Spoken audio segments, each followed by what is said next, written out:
तो आज हम एक नया टॉपिक अपना स्टार्ट करने जा रहे हैं, that is the refraction at curved surface या स्फेरिकल सरफेस। लास्ट टाइम हमने प्लेन सरफेस तक रिफ्रैक्शन पढ़ लिया, मान के चलूं शायद वो तो आपको समझ आ ही गया है सारा, oblique incidence, near normal incidence, सब कुछ। अब हमारा स्टार्ट होता है रिफ्रैक्शन एट स्फेरिकल सरफेस। ये वाला पार्ट हम कर रहे हैं क्योंकि हमारा जो अगला टॉपिक है लेंस है, और लेंस पे जाने से पहले हमें यह पता होना चाहिए कि स्फेरिकल सरफेस पे रिफ्रैक्शन कैसे देखा जाता है। तो देखो,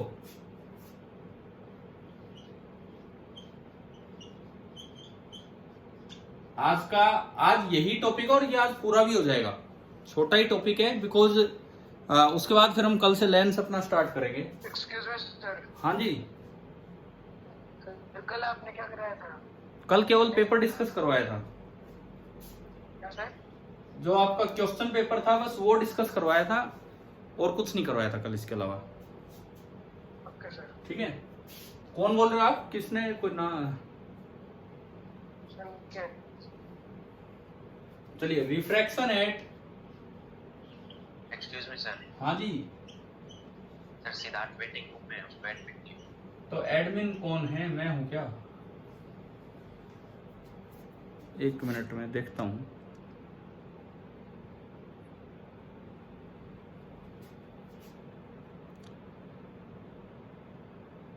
ये पोस्ट करेंगे, मैं तो कर नहीं पाऊंगा। चलो ठीक है, कोई नहीं। आपने अभी पढ़ाना शुरू करवाया क्या? हाँ, मैं पढ़ाना शुरू भी नहीं करवाया है क्योंकि तब से बार बार 3 सवाल आ चुके हैं, तो मैं तो आगे बोल ही नहीं पा रहा हूँ। करूँ मैं स्टार्ट आगे? Refraction at spherical surfaces. देखो क्या है ये, क्या चीज है। सपोज कोई भी स्फेरिकल सरफेस हो, कॉनकेव हो, कॉन्वेक्स हो, कैसी भी हो, जैसे मैंने ये बना दी, ये मिरर नहीं है, ये बात दिमाग में रखना, मिरर नहीं है ये। इसके इधर कोई एक मीडियम है जिधर से रेज आएगी, this is medium of incidence, this is medium of incidence और इसका रिफ्रैक्टिव इंडेक्स है n1, एंड ये आपका है मीडियम ऑफ रिफ्रैक्शन जिसका रिफ्रैक्टिव इंडेक्स है n2। इधर से कहीं से रेज आएंगी। अच्छा, ये जो बीच में एक सरफेस जो आपने बना रखी है, इंटरफेस है, कॉमन फेस है दोनों मीडिया का, तो ये स्फेरिकल है। स्फेरिकल है तो इसका कहीं ना कहीं सेंटर भी होगा। ये फिलहाल तो इधर से देखें तो ये कॉन्वेक्स है, अगर ऐसे होता तो कॉनकेव होता तो सेंटर इधर होता। अब कुछ चीजें हैं, जैसे इसका जहां सेंटर होता है उसकी पोजीशन का सिंबल R होता है। अगर मैं इसको पोल कहूं, ओरिजिन, तो सेंटर का कोऑर्डिनेट R होगा, सिंबल R होगा। चाहे पीछे हो सेंटर तब भी R होगा, आगे हो सेंटर तब भी R होगा। शायद आप लोग जानते होंगे ये। अगर आगे है तो R को मैं क्या लिखूंगा? प्लस PC, और पीछे होगा तो R को क्या लिखेंगे? Minus PC। शायद सभी एग्री करते हैं इस चीज के साथ। ऑब्जेक्ट कहीं इस साइड रखा है जिधर से रेज आ रही है। अच्छा, जरूरी नहीं ऑब्जेक्ट इधर रखा हो, रेज इधर से आ रही है। अगर रेज ऐसे आ रही होंगी तो रियल ऑब्जेक्ट होगा। और हमने पीछे पढ़ रखा है, अगर रेज यूं आए और मिल आगे रहे हो तो वो कैसा ऑब्जेक्ट है? वर्चुअल है। तब ऑब्जेक्ट आगे होगा लेकिन मीडियम ऑफ इंसिडेंस यही होगा। समझ आया ना? ठीक है, अभी हम उतना भी ज्यादा नहीं ले रहे। ऑब्जेक्ट यहां है, यहां से रेज गई। अब बात यह है कि वो इमेज कहां बनेगी। ये रिफ्रैक्शन है तो रे आगे निकलेंगी या वापिस आएंगी? आगे। तो अगर सच में इमेज आगे बनी है तो रियल इमेज होगी, और अगर इमेज इधर ही बन गई है तो वो वर्चुअल इमेज होगी। तो पहली बात, पोजीशन ऑफ इमेज, ऑब्जेक्ट के पोजीशन को हम किससे डिनोट करते आए हैं? U। और इस पर्टिकुलर डायग्राम में U की वैल्यू कितनी होगी बताओ? -PO। याद है ना? ये भी देखना, ठीक है? अब देखो, पोजीशन ऑफ इमेज जिसको हम पहले भी V से डिनोट करते आए हैं, मिरर इक्वेशन क्या थी बताओ? अगर ये एक मिरर होता तो क्या फॉर्मूला था V निकालने का? 1/V + 1/U = 1/F। लेकिन ये मिरर तो है नहीं, ये रिफ्रैक्शन एट प्लेन सरफेस है। तो यहाँ पे जो फॉर्मूला होता है, बस फॉर्मूला इसके प्रूफ पे मैं नहीं जाना, 12th क्लास में करेंगे इसका प्रूफ, अभी कोई जरूरत ही नहीं है, ना कहीं कोई काम आएगा। याद है क्या ये? N2 बाई वी, N2 मतलब वो अगले मीडियम का रिफ्रैक्शन, मीडियम ऑफ रिफ्रैक्शन, क्या लिख दिया? मीडियम ऑफ इंसिडेंस का refractive index, medium of incidence का रिफ्रैक्टिव इंडेक्स N1, उसका N2, N2 by v minus N1 by u is equal to N2 minus N1 upon R।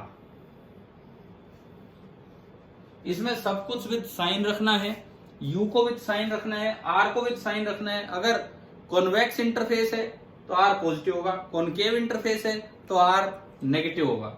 और यहां से मान लो अगर V पॉजिटिव आ गया तो बताओ कैसी इमेज है? अगर V पॉजिटिव आ गया तो कैसी इमेज है? रियल की वर्चुअल? नहीं भाई, बिल्कुल बिल्कुल गलत, बिल्कुल गलत, रियल है। देखो ये रेज वापस थोड़ी आनी है, ये रे कहां निकलनी है? आगे निकलनी है। और अगर V पॉजिटिव आ गया तो मतलब रे आगे मिली हैं, सच में मिली हैं, तो वो कौन सी इमेज होगी? ये मिरर नहीं है, आप ये दिमाग में रखें। और अगर V नेगेटिव आ गया लेकिन रे आगे गई और V नेगेटिव आ रहा है, इमेज पीछे बनानी, तो ये कैसी इमेज होगी? Virtual. If V is negative, this implies the image is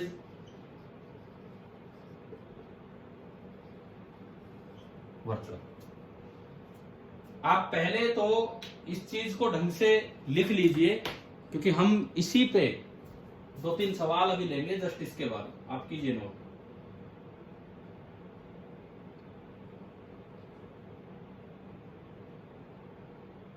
sir ये सेकंड वाला केस कैसे पॉसिबल है?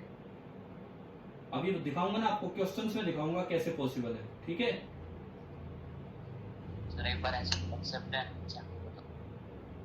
एक मिनट, क्या कह रहे हो? सर एक्सेप्टेंस एंगल बता दो। एक्सेप्टेंस एंगल बता तो रखा है वो, आप कौन बोल रहे हो? कौन बोल रहे थे अभी, प्लीज बताना। देखो एक्सेप्टेंस एंगल मैंने आपको बताया था कि, बता रखा था ना भाई, बताओ, ध्यान है सभी को? यस यस कि मैक्सिमम एंगल ऑफ इंसिडेंस जो plane surface of optical fibre पे आप दे सकते हो, जिससे कि रे कर्व्ड सरफेस से बाहर ना निकले, उसको बोलते हैं एक्सेप्टेंस एंगल। और वो मैक्सिमम एंगल निकाल के भी मैंने आपको दिखाया था, प्रूव करके भी। उसका फॉर्मूला आया था साइन थीटा बराबर अंडर रूट n कोर का स्क्वायर माइनस n क्लैडिंग का स्क्वायर। हाँ जी भाई, यही पूछ रहे हो क्या आप, यही वाला? तो मैं बाद में लास्ट में टाइम बचेगा तो बताता हूँ, क्योंकि मैं पहले ये काम करता हूँ, नहीं तो आप एक बार देखना, मैं आपको बता दूंगा फिर उसके बाद अलग से ना। चले, नोट हो गया? ठीक है, यस चलिए अब 1-2 सवालों में पहले इसको यूज करें। हम प्रूव नहीं करेंगे, 12th क्लास का प्रूफ है ये, वही यूज होता रहेगा, यूज यहां होगा, प्रूफ वहां होता रहेगा। सपोज आपको कोई एक इस तरह का सेपरेटिंग सरफेस दिया है, जिसका रेडियस ऑफ कर्वेचर है 30 सेंटीमीटर। इस तरह का सेपरेटिंग सरफेस दिया, रेडियस ऑफ कर्वेचर है 30 सेंटीमीटर। मैं कहता हूं इधर एयर है जिसका रिफ्रैक्टिव इंडेक्स 1 होता है, और इधर मैंने कहा ग्लास है जिसका रिफ्रैक्टिव इंडेक्स अक्सर हम कितना लेते हैं ग्लास का, 3/2। इस तरह के दो मीडियम, और ऑब्जेक्ट कहीं यहां रखा है, यहां से 15 सेंटीमीटर दूर। कोई फोकस वोकस जैसी चीज नहीं है भाई, कभी वो सोचने लग जाओ आप। ऑब्जेक्ट यहां रखा है 15 सेंटीमीटर दूर। तो सवाल हमारा ये है, जो पहला सवाल है आज का, locate the image and tell about its nature. Nature मतलब वो रियल है या वर्चुअल है, ये चीज, ये आपको कीजिए, एक बार ट्राई कीजिए, फिर हम देखते हैं।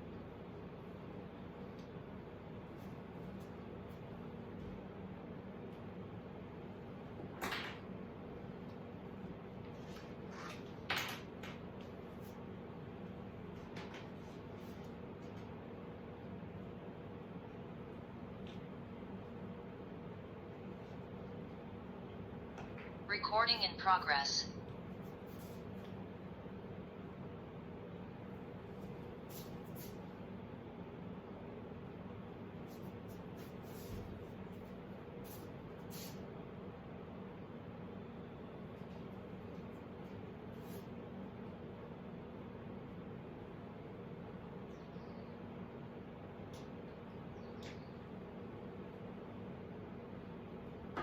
सर ये नीचे क्या लिखा हुआ है?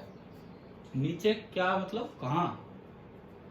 ये ROC ROC means radius of curvature, इस सरफेस का रेडियस ऑफ कर्वेचर।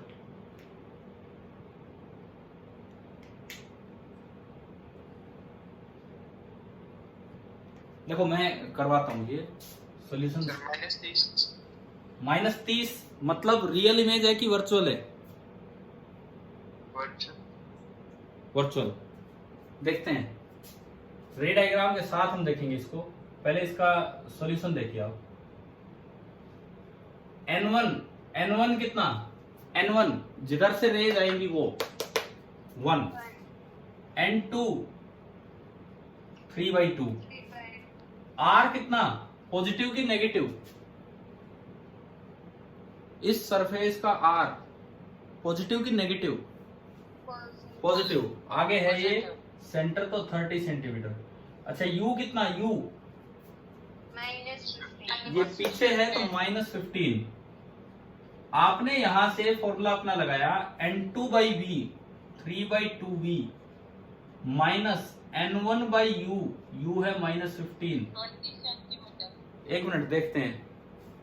बराबर N2 - N1 3/2 - 1 1/2 divided by R that is 30। तो यहां से आया 3/2V, ये प्लस हो गया लेकिन उधर जाके माइनस होगा 1/60 माइनस 1/15। एलसीएम आपने लिया 60, 1 - 4 -3/60। 3 से ये 3 भी गया, 2 से 30 जाएगा, तो आपका जो V निकल के आया वो कितना निकल के आया?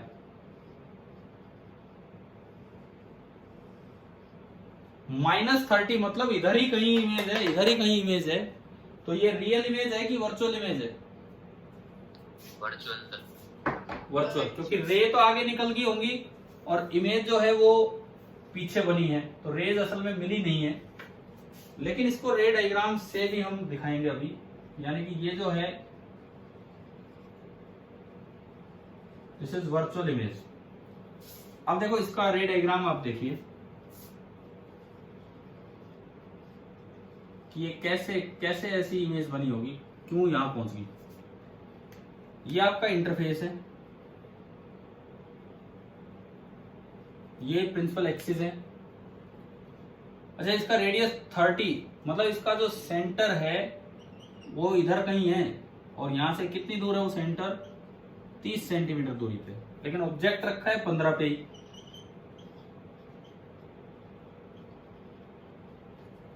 आप एक रे लीजिए यूं।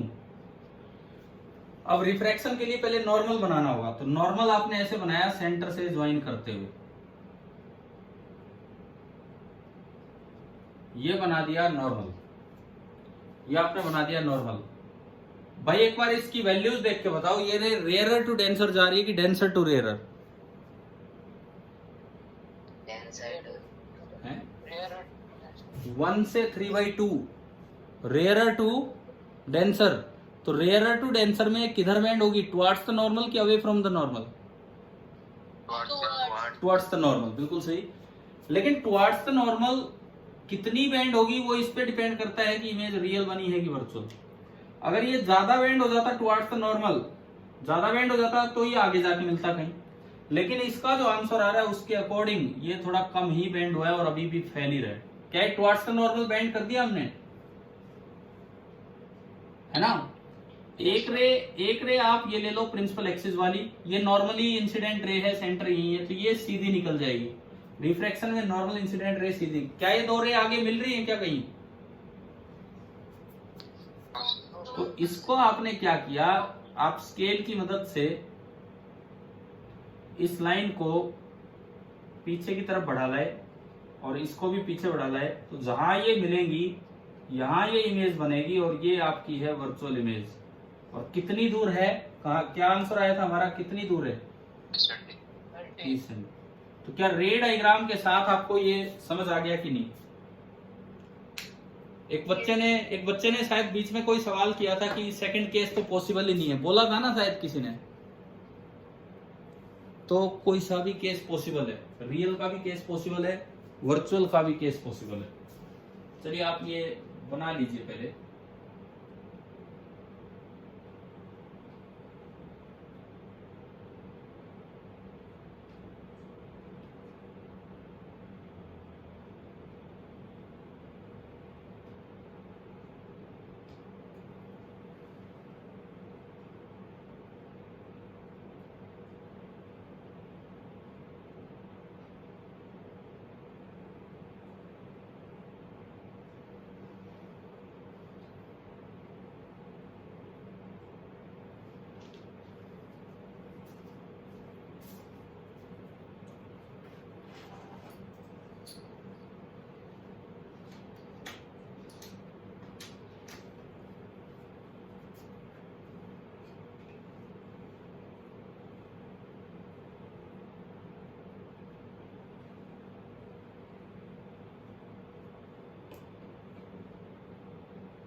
हाँ भाई, कर लिया? Yes sir. No sir. कोई नहीं, चलो कीजिए।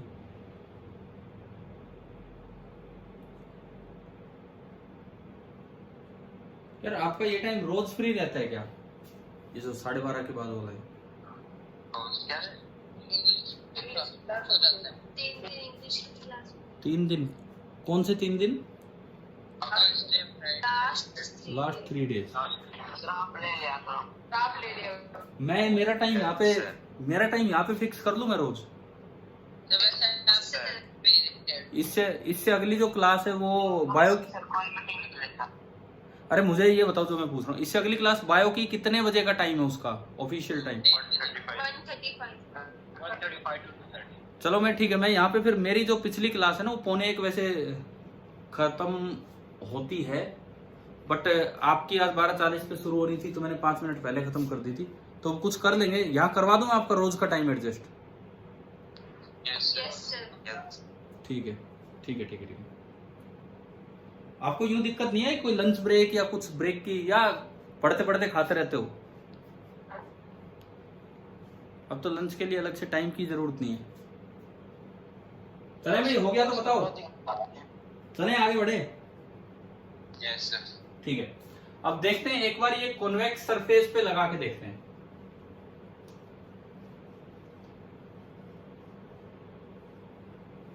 एक बार हम यही चीज कॉन्वेक्स सरफेस पे लगा के देखते हैं और उसमें बनाएंगे कि कहाँ क्या इमेज बनेगी। सपोज ऐसी कोई इंटरफेस है, मैं कहता हूं इससे आगे पानी भरा हुआ है,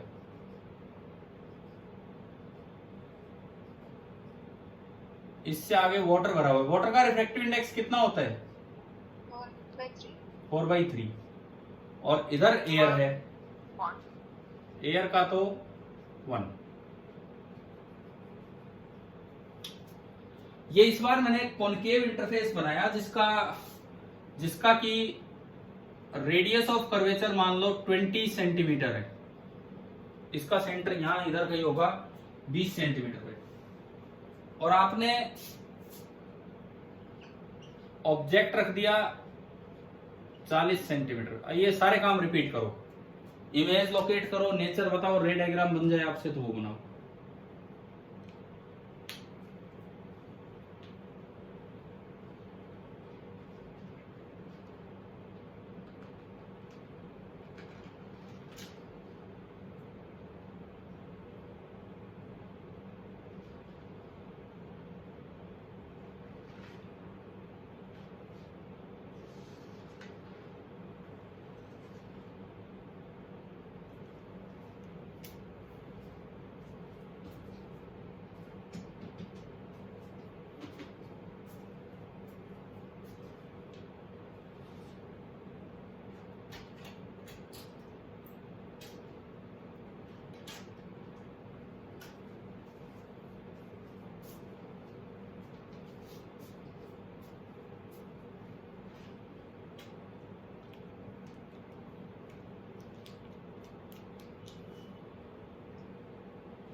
बताओ v क्या आ रहा है?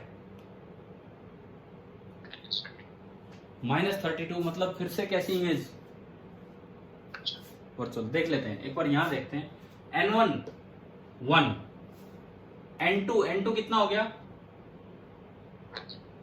4/3। r बताओ, r कितना? नहीं, इसको देख के बताओ r कितना लेना है। r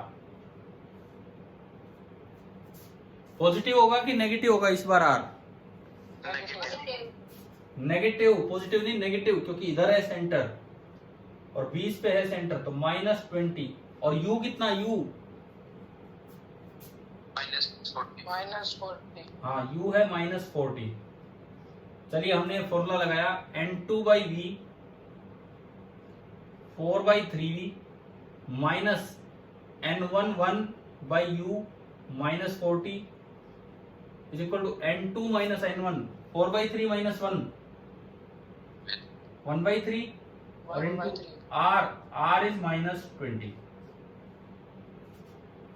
तो हम अगर इसको थोड़ा सिंप्लीफाई करें यहां से,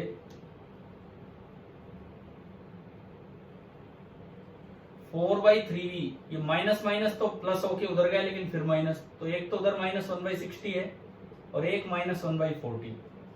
4/3v एलसीएम आया 120 -2 -3 -5/120 -5/120 हो गया -1/24। हाँ जी,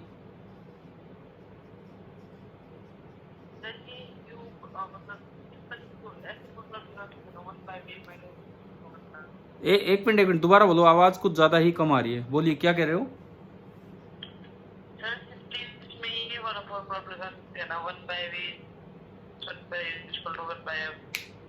क्यों? ये तो किस चीज का फॉर्मूला है? 1/v + 1/u = 1। ये तो मिरर फॉर्मूला है। यहाँ कौन सा मिरर है? यहाँ तो कोई मिरर ही नहीं है। अच्छा, ये किस चीज का फॉर्मूला है बताओ? तो ये लेंस ही नहीं है। ये कोई लेंस है क्या? लेंस ही नहीं है। तो ये तो एक तरफ अलग मीडियम है, एक तरफ अलग मीडियम है, ये चल रहा है। हम अगली क्लास से लेंस स्टार्ट करेंगे, आप उसमें देखेंगे लेंस है क्या, वहां वो फॉर्मूला लगेगा। यहाँ तो कोई ऐसी बात ही नहीं है, समझ गए हो ना?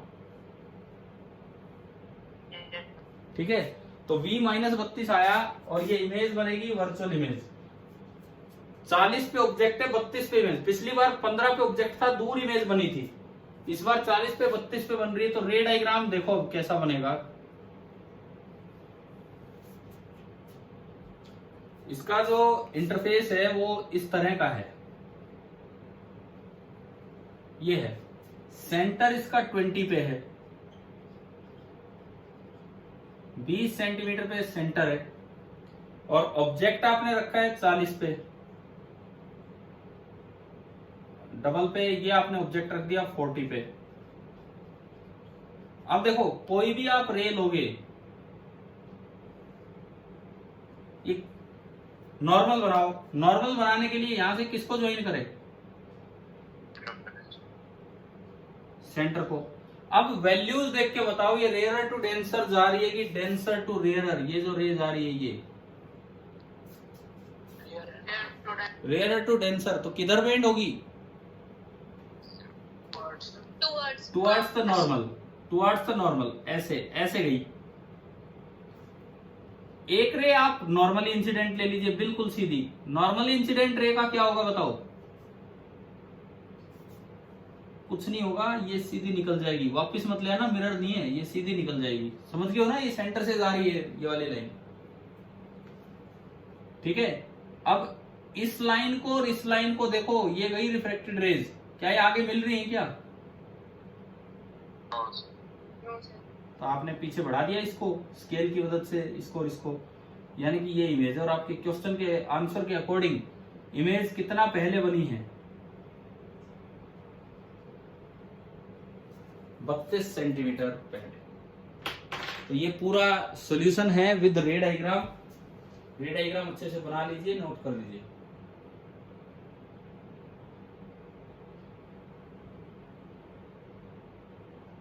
सर, ये एयर और वाटर के बीच में और कोई मीडियम नहीं होगा? एयर और वाटर के बीच में कोई और मीडियम मतलब? वाटर ऐसे कैसे रह सकते हैं? अच्छा अच्छा, आप ये कह रहे हो कि पानी ऐसे रोक कैसे दिया है? Yes sir. अरे यूं तो कोई भी कैसे भी आप मेंटेन कर सकते हो। जैसे फॉर एग्जांपल ये हॉरिजॉन्टल वर्टिकल कुछ भी आप बना सकते हो यार। ये कोई, मैं तो बोर्ड पे ऐसे दिखा रहा हूँ कि पानी का ऐसा कोई टब सा नहीं बन सकता है जिसमें पानी यूं हो। Yes sir. समझ गए हो ना? थोड़ी सी कर्वेचर ऐसे हो जाए और ऊपर आपने ऑब्जेक्ट रखा हुआ है। आपने कभी ट्यूब में पानी देखा हो? वो भी ऐसी शेप गेन कर लेता है, बिल्कुल एंड पे थोड़ा सा इस तरह से हो जाता है। सर स्क्रीन पे प्रूफ पर डालता हूँ। क्या कह रहे हो? सर स्क्रीन क्लियर नहीं आ रही, स्क्रीन पर व्हाट्सएप पर डालता हूँ। वो लास्ट में एक साथ डाल दूंगा मैं, ठीक है?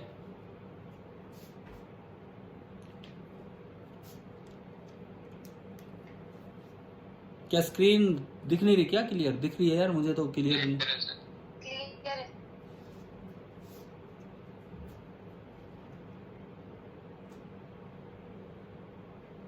हाँ जी बताओ, हो गया ये? Yes yes sir. अब देखो यहीं पे मैं इसी क्वेश्चन के साथ आपको एक चीज और सिखा देता हूँ। रे डायग्राम मिटा दूं अगर बना लिया तो आपने? Yes sir. ठीक है।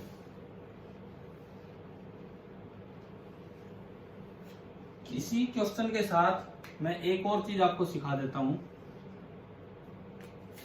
कि जब ये कर्व्ड सरफेस पे रिफ्रैक्शन होता है तो मैग्निफिकेशन m, जिसको हम रे डायग्राम से तो लिखते थे प्लस या माइनस, ऊपर लिखते थे हाइट ऑफ इमेज, याद आ गया ना किसकी बात कर रहे हैं? और नीचे लिखते थे हाइट ऑफ ऑब्जेक्ट। अगर मिरर होता, अगर रिफ्लेक्शन होता तो बताओ मैग्निफिकेशन का फॉर्मूला क्या था? बताओ। Minus v by u. Minus v by. हाँ, माइनस वी बाई यू। लेकिन अगर रिफ्रैक्शन एट कर्व्ड सरफेस है तो वहां जो मैग्निफिकेशन का फॉर्मूला है 12th में प्रूफ आएगा, अभी करने की जरूरत ही नहीं है। वो होता है n1v अपॉन n2u। कोई माइनस अलग से नहीं लगाना, v और u को विद साइन रखना है। v और u को आपको विद साइन रखना है और जो मैग्निफिकेशन होगा that will be n1v upon n2u। जैसे मैं इसको यूज करवा देता हूं एक बार, एक इसी सवाल में ऊपर, इसीलिए मैंने मिटाया भी नहीं ये वाला क्वेश्चन। अगर हम इसमें यूज करना चाहें तो कैसे कैसे यूज कर सकते हैं? मान लो ऑब्जेक्ट की कुछ हाइट दे रखी हो, सपोज आपको यूं दिया हो कि ये ऑब्जेक्ट है, इसकी हाइट है 10 centimetre.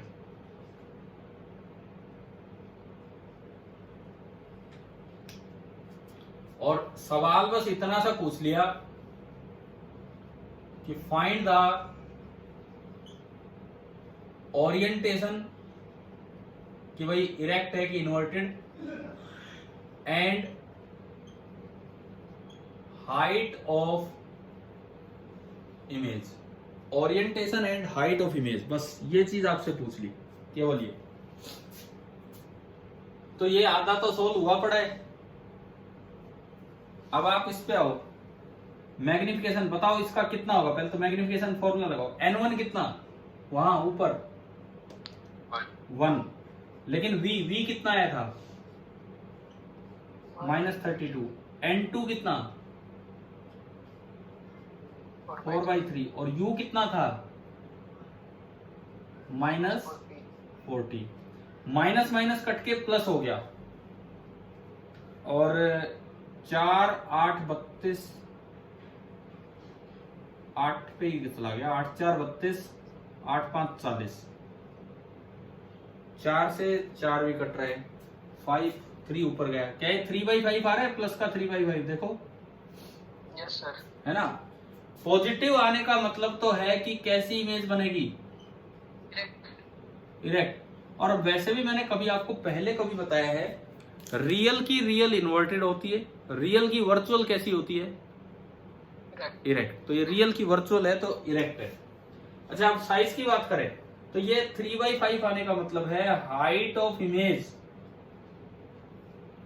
Upon height of object, that is 3/5। यानी कि जो हाइट ऑफ इमेज बनी that is 3/5 times height of object, और हाइट ऑफ ऑब्जेक्ट क्वेश्चन में दी हमें 10 सेंटीमीटर, यानी कि हाइट ऑफ इमेज कितनी आ गई? 6 सेंटीमीटर। छोटी इमेज जरूर बनेगी 32 सेंटीमीटर वाली जगह पे, यहां कहीं थोड़ी सी छोटी इमेज बनेगी। यहां ये इमेज है 32 सेंटीमीटर वाली जगह पे, जिसका साइज है 6 सेंटीमीटर। तो इसको ऐड कर दीजिए उसी सवाल में आगे, क्योंकि इससे मैग्निफिकेशन का फॉर्मूला भी आपका ऐड हो रहा है।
अभी हो गया?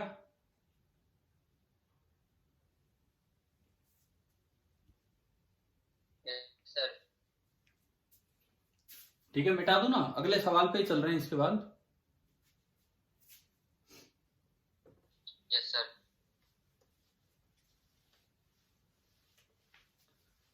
कल से फिर हम लेंस स्टार्ट कर पाएंगे, लेंस जो हमारा अगला मेन टॉपिक है वो।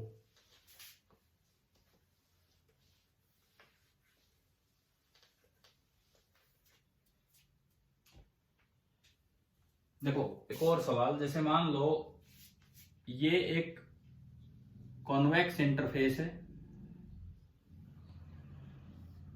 लेकिन इससे इधर ग्लास है। लेंस जब पढ़ोगे तो उनमें तो यही कट लग जाएगा, इसमें तो मीडियम खत्म नहीं हो रहा आगे। ये इस तरह के सवाल है। 3/2 रिफ्रैक्टिव इंडेक्स, बाहर एयर है जिसका रिफ्रैक्टिव इंडेक्स हम 1 लेते हैं, और ये जो सरफेस है इसका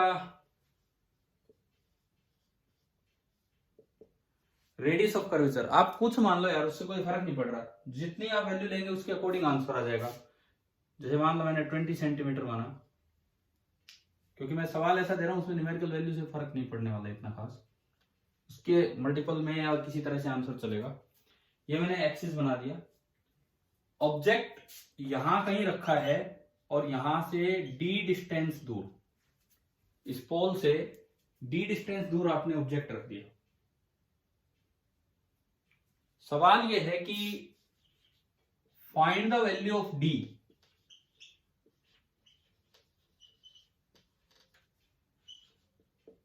so that the rays after refraction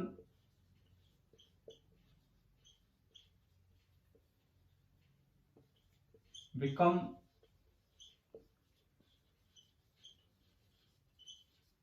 parallel to each other। Refraction के बाद ये रेज हैं जो वो एक दूसरे के पैरेलल हो जाए, तो ये आपको बताना है।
मतलब सवाल समझ गए हो क्या है? यूं अगर रे आ रही है, ये अगर रे आ रही है या और भी कोई रे आ रही है, तो आफ्टर रिफ्रैक्शन जैसे ये तो सीधी निकलनी है, तो बाकी भी सारी ऐसे निकल जाएं। ये आपका सवाल है। बताओ कुछ आंसर आया तो। 40. हाँ, डी पॉजिटिव आएगा कि नेगेटिव? बताओ, डी पॉजिटिव आएगा कि नेगेटिव? पॉजिटिव। डी एक डिस्टेंस है। देखो फिर से वही बात, N1 कितना आप बोलते चलो, N1 कितना? 1। N2 3/2 3/2। R +20। माइनस कैसे हो गया यार? सॉरी ठीक है इसका +20। U कितना? U इसके अकॉर्डिंग -D। और V कितना? V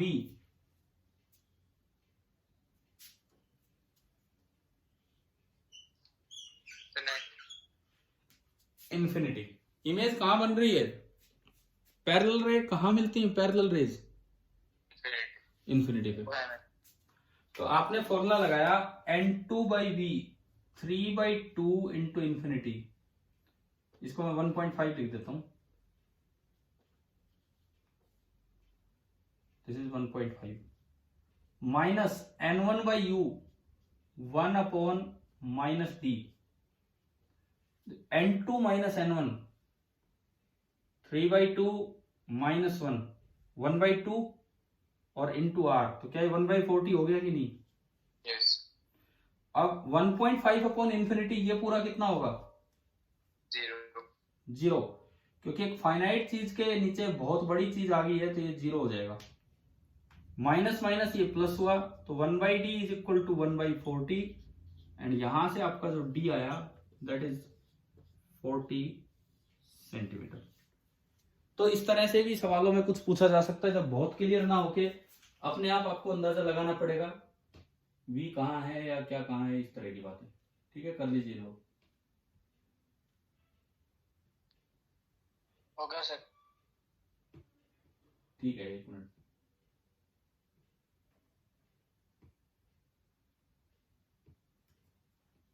होगा सर। हो गया? चलो तो अगला सवाल। Yes sir.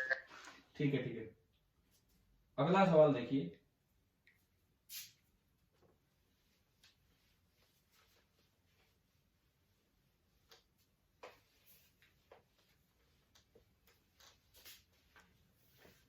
आज हम केवल और केवल बस रिफ्रैक्शन एट स्फेरिकल सरफेस पढ़ रहे हैं और कुछ नहीं। ये फिर से मैंने ऐसा कुछ ये ले लिया कि इधर ग्लास है जिसका की रिफ्रैक्टिव इंडेक्स 3/2, इधर एयर है, रिफ्रैक्टिव इंडेक्स 1, और इस सरफेस का रेडियस ऑफ कर्वेचर है 20 centimetre.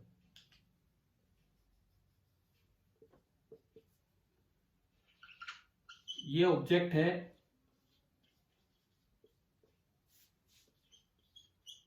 Locate the image, tell its nature and draw ray diagram. वही 3 काम।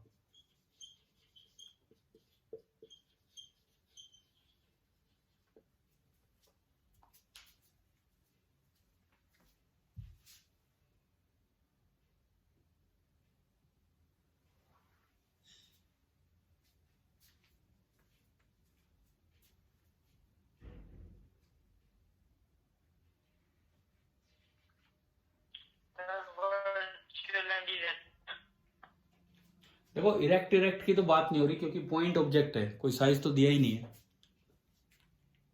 इमेज कहां बनेगी? पहले ये कहां बनेगी?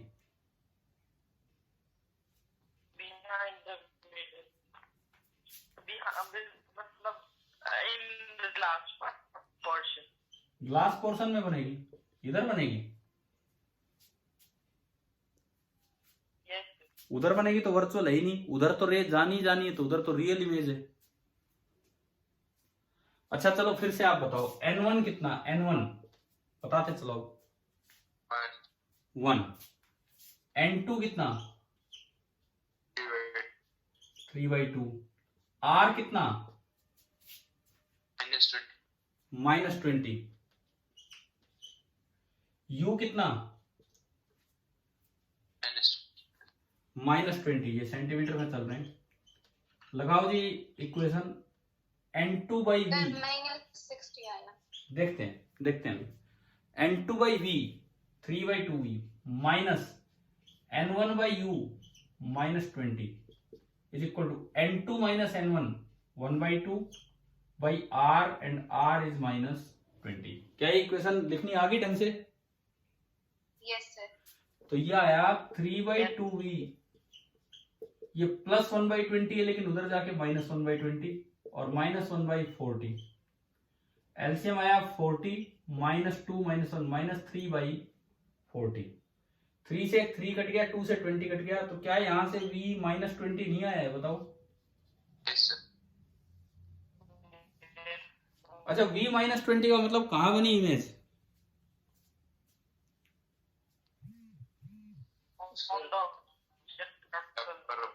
इमेज ऑन ऑब्जेक्ट, समझ आ रहा है? ठीक है। अच्छा इधर बनी है तो नेचर कैसा होगा? नेचर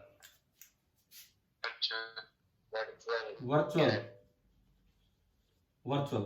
अब बात यह है कि यह आंसर तो आप डायरेक्ट भी दे सकते थे। क्या ये ऑब्जेक्ट इस सरफेस के सेंटर पे रखा है कि नहीं? तो अगर सेंटर पे रखा है तो आप कोई भी रे लोगे वो नॉर्मल इंसिडेंट होगी, और नॉर्मल इंसिडेंट रे तो वापस आएगी नहीं, सीधी निकल जाएगी। ये भी नॉर्मल इंसिडेंट वापस आएगी नहीं, सीधी निकल जाएगी। ये भी नॉर्मल इंसिडेंट, सीधी निकल जाएगी। तो सबको पीछे बढ़ाओगे तो यहीं पे क्या बन गई आपकी इमेज। मतलब इस सवाल को करने के लिए तो मुझे ये इतनी चीजें लिखने की ही जरूरत नहीं थी। तो आगे से ये रिजल्ट अपना याद रखना कि अगर ऑब्जेक्ट उस कर्व्ड सरफेस के सेंटर पे लोकेटेड है तो वहीं पे क्या बन जाएगी? इमेज, है ना? ये बात अपना नोट कर लेना, इस सवाल के साथ ही पॉइंट नोट कर लेना, लिख लीजिए।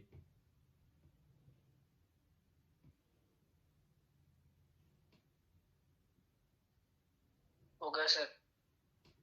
ठीक है। अब मैं लास्ट आज का एक होमवर्क क्वेश्चन आपको दे रहा हूं, बस इसके बाद लिख लो। मैं थोड़ा सा इसीलिए रुकता हूँ, कई बच्चों के यार नहीं भी होते हैं इतनी जल्दी। तो पहले बताओ, रिफ्रैक्शन एट कर्व्ड सरफेस कुछ समझ आया कि नहीं आया? Yes sir. ठीक है, मिटा दो इसको। रे डायग्राम सब हो गया इसमें।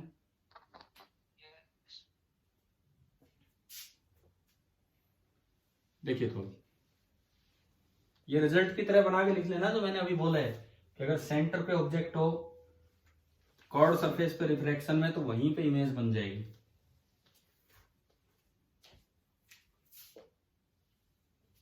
अब आज का एक आखिरी क्वेश्चन हम आपको दे रहे हैं।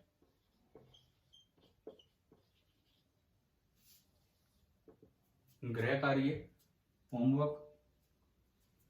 एक आपको एक ऐसा कोई मीडियम दे दिया,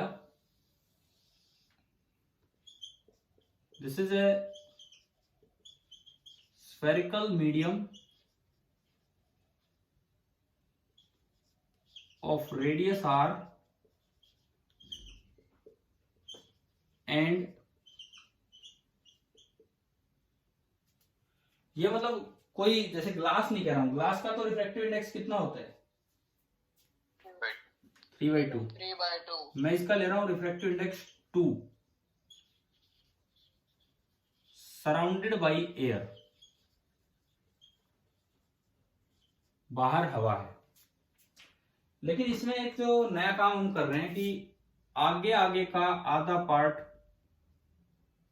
सिल्वरिंग कर रखी है, पॉलिशिंग कर रखी है। मतलब क्या बना दिया इसको? मिरर। यहां पे it is silvered, it means आधा हमने मिरर बना दिया। ये मीडियम है, कोई एयर नहीं है, ये मीडियम है कोई भी जिसका रिफ्रैक्टिव इंडेक्स आपने 2 ले लिया, ये है। अब एक ऑब्जेक्ट आपने रखा, ये सेंटर है इसका, यहां कहीं ऑब्जेक्ट रखा जो कि यहां से r दूरी है, जितना इसका रेडियस है, इसका रेडियस भी r है, और इससे r दूरी पे ही ये ऑब्जेक्ट हमने यहां रख दिया। ओ से मैं ऑब्जेक्ट को डिनोट कर रहा हूं।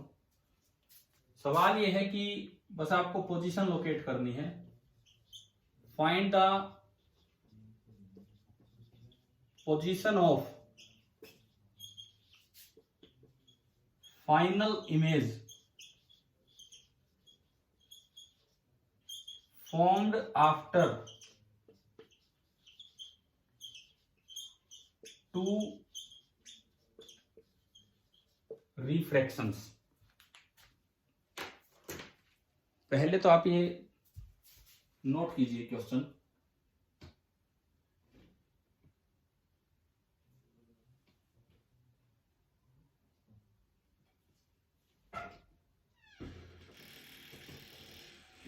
तो क्लास